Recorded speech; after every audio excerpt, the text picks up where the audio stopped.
बालाजीराव महाद्वाड आमचे एक तर परममित्र आहेत आणि आमच्या शेतालगतचे शेजारी आहेत. त्यांनी आज 3 ते 4 वर्षापासूनचे त्यांचे नवीन-नवीन प्रयोग असतात आणि त्यांनी हा जो प्रयोग आयुर्वेदिक शेती जी निवडली, तो अतिउत्तम पर्याय म्हणून निवडला शेतीसाठी.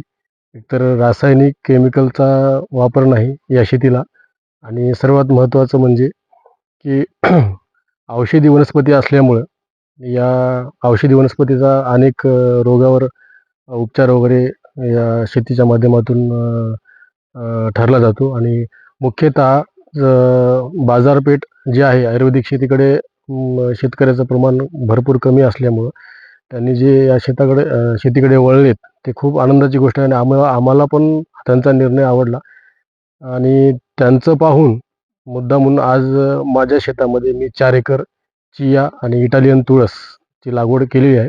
आता बघू पुढं काय होते. या पिकाकडे का वळले शेतकरी? काय कारण?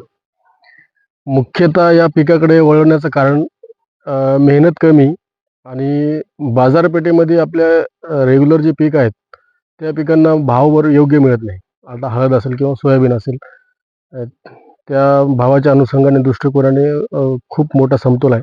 त्यामुळं ही शेती चांगली अशी वाटते आम्हाला. आणि मागच्या वर्षी माझी केळी होती. गारपिटीने केळीचं नुकसान झालं. जवळ-जवळ 12 ते 13 लाख रुपये नुकसान झालं. 7-8 एकर केळी होती. खर्च पण निघाला नाही. मुदलामध्ये घाटा झाला. त्यामुळं ती शेती पुरेशी अशी नाही. मी असं नाही सांगत की केळी किंवा हळद असं लावू नका. परंतु आता सध्याची काळाची गरज शेतकऱ्यांना सांगायचं म्हटलं तर बालू पाटलासारखा निर्णय घेतलेला हा चांगला राहिला. अतिउत्तम 50% किंवा 25% मध्ये आयुर्वेदिक शेती ही आपला एक उपजीविका म्हणून निवडण्यासाठी एक चांगली संधी आहे. भावामध्ये काय वाटतं? आपल्या इतर पिकाला भाव आणि या पिकामध्ये? या पिकाच्या दृष्टिकोनाने जवळपास 40 ते 50% चा फरक आहे. म्हणजे ₹25,000 प्रति क्विंटल या आयुर्वेदिक जे प्रॉडक्ट उत्पादनाचे जे बियाणं आहे, हे महाग जाते आणि आपल्या शेतीला 4,000-5,000 क्विंटलच्या वर भाव नाही. तुम्ही पाहत आहात महाराष्ट्राच्या कुशीतलं GK न्यूज मराठी.